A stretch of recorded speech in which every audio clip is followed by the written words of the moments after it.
This is the third installment on deriving the laws.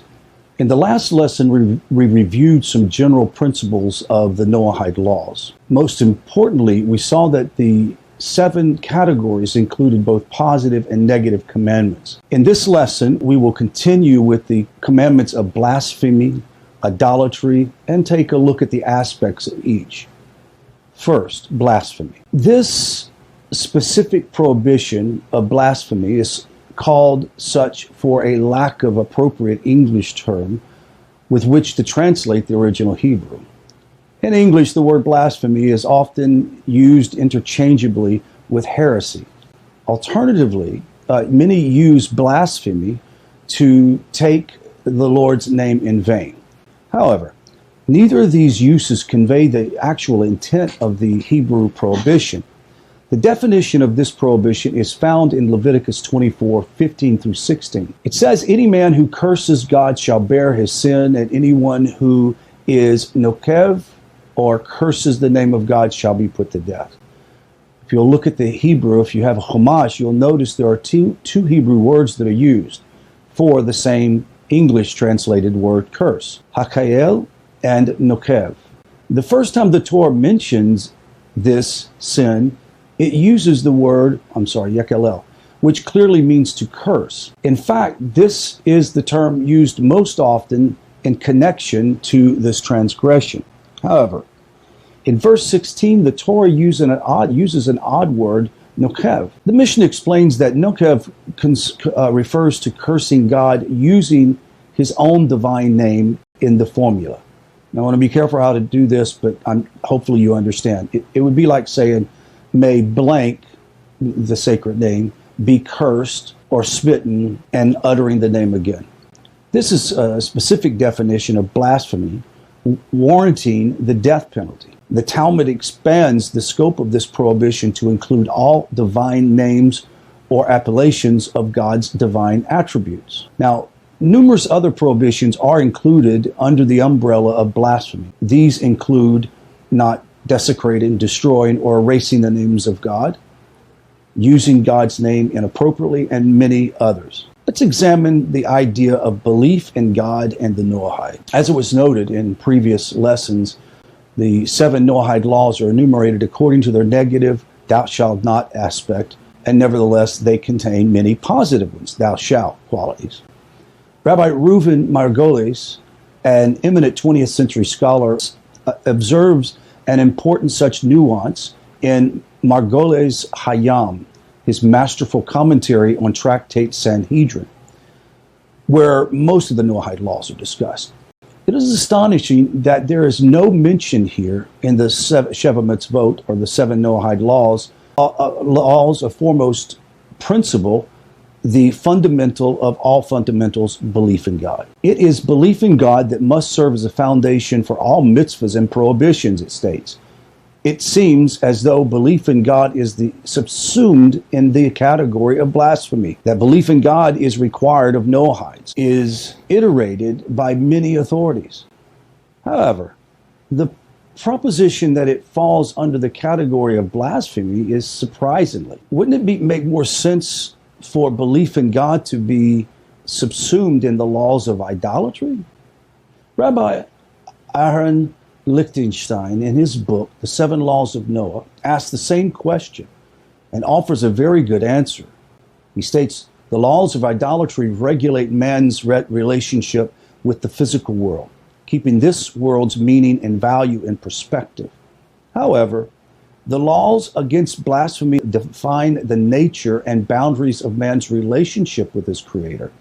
Therefore, belief in God and all other elements in the man-God interaction are included under blasphemy."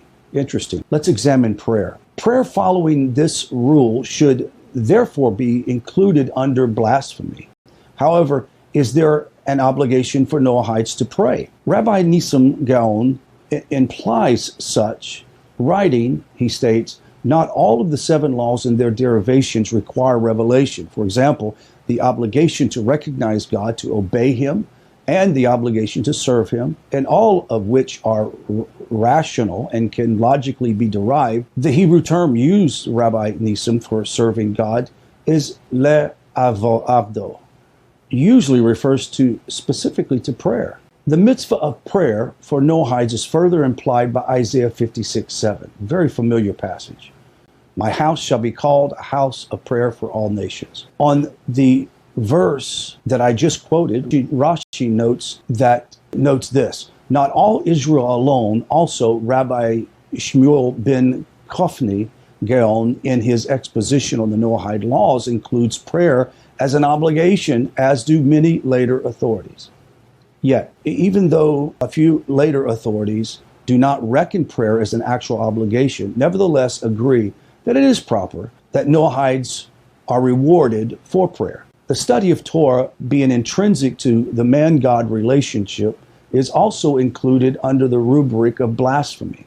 By extension, the mitzvah to honor the Torah and its Torah scholars is important. Let's examine idolatry, a very important, poignant concept that must be understood by Noahides and Jews so that they can direct the non-Jew to a better, more authentic relationship with God. The prohibition of idolatry for both Jews and non-Jews contains many nuanced details explaining the distinction between idolatrous thoughts and idolatrous deeds.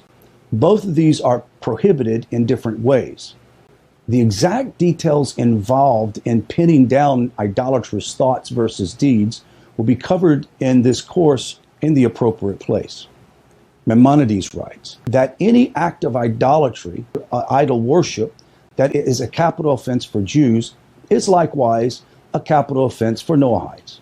In general, this establishes similarities between the Jew and the Noahide. With regard to the laws of idolatry, we say in general, because there is a few important exceptions, one of these differences is the issue of shituf. Please write this word down. Shituf is a very important word. Shituf is the belief in some other false deity, in addition to believing in the one true God. An example of shituf would have been when the golden calf was made and the idolaters were there to worship God in the image of the calf. Or another example would be the 10 northern tribes providing or bringing a sacrifice to Hashem on an idol pagan altar. Now, while shituf is prohibited belief for Jews, its relevance to Noahides and non-Jews is nuanced and often a source of much confusion. Notice that I make a distinction between Noahides and non-Jews. Non-Jews are a category of people who do not necessarily believe in the authority of Torah or that there is one true God and the God of Abraham, Isaac, and Jacob. Now, with that being said, Maimonides and many other authorities condemn shituf, belief, as outright idolatry, even for the Noahides.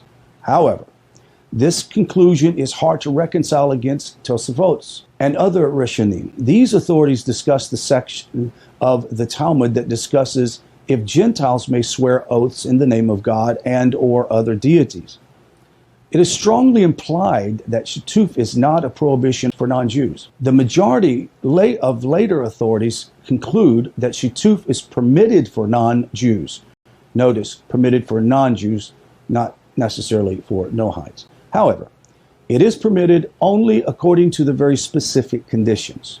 Number one, the Jewish Torah views non-Jews' belief in another God, in addition to the one true God, to be mistaken, meaning they are doing it out of misunderstanding.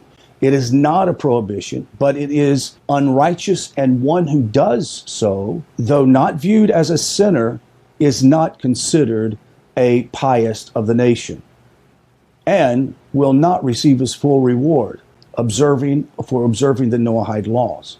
Number two, shituf pertains only to the belief in a secondary divine being, not to worship of any other secondary god.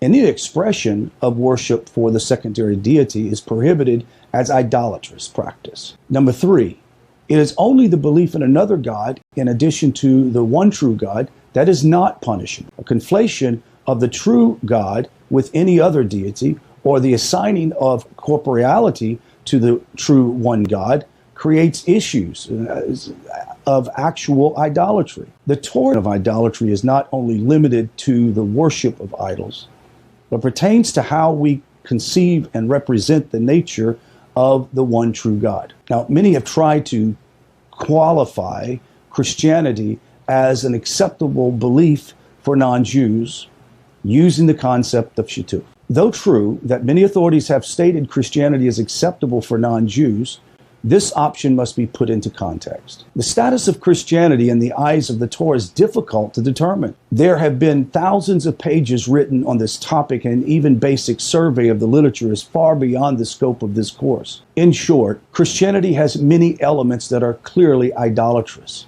from a Torah perspective. There are its various rituals and modes of worship, but some that are difficult to pin down. For example, is it truly monotheistic or is it polytheistic? Its difficult status makes this classification doubtful and uncertain. Historically, Sephardic rabbis living in Muslim lands were free to rule stringently. They criticized Christians' belief as outright idolatry. However, rabbis living in Christian lands had to be very clever and cautious in what they said and wrote. Given the shadow of the church and the constant threat of exile and death, they were not free to classify idolatry as outright idolatry. Given their precarious situation, they had to take a tempered position. In these rabbis' writings, in theological writings, they often declare Christian belief shituf and therefore acceptable for non-Jews. However, in their writings on halakha, Torah law, they held that Christian ritual and worship has to be treated as idolatry. They often are able to get these views past censors because halakha legal writings were not so thoroughly vetted by the Catholic Church, and they usually lack sufficient understanding of the material or the language. Whereas not for the threat of the church, these Ashkenaz rabbis very well may have taken a straight view of their Sephardic co-religionists, and it's condemning Christianity as idolatry. Nevertheless, even if Christian belief is shituf, the practice of Christianity would remain idolatrous. The practical conclusion, for a number of reasons, is that Christianity is to be treated as absolute idolatry. Namely, it is not merely the worship of another secondary deity, but it is an idolatrous conception of God himself. Therefore, Christianity is to be treated as absolute idolatry for Noahides with both belief and practice. What is Islam? Islam is not idolatrous and rather has a strong theological resonance with Torah, thought and belief. From the perspective of the prohibition of idolatry, it is 100% monotheistic and acceptable belief system. However, Islam itself presents a very different problem altogether. Let's briefly talk about creating new religions. Both Jews and non-Jews are enjoined against the creation of new religions. One who creates a new religion is by default rejecting belief in the true God and Torah. Moses, the greatest prophet in history, and his authority. The Torah, containing both the Noahide and Jewish laws, were given to stand for all eternity. The Torah states that this in no fewer than 24 places. New religions denying the eternal authority of God and the Torah are not given legitimacy. These principles would apply equally to Christianity, Islam, Buddhism, and any other religion coming after the Torah, regardless of whether or not these religions observe all or part of the Noahide laws. In the same vein, neither a Noahide nor a Jew may alter the religion set forth for him by the Torah. To do so is also the rejection of the Torah. God's will is that the de facto creation of a new religion, for example, a Noahide may not observe holy days not commanded upon him.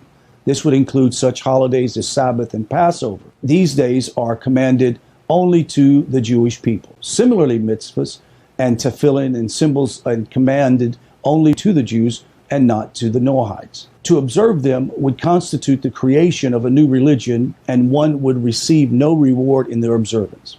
However, Noahides may observe any commandment given to the Jews that, number one, has a logical reason behind it, and number two, is a positive benefit to a person or society.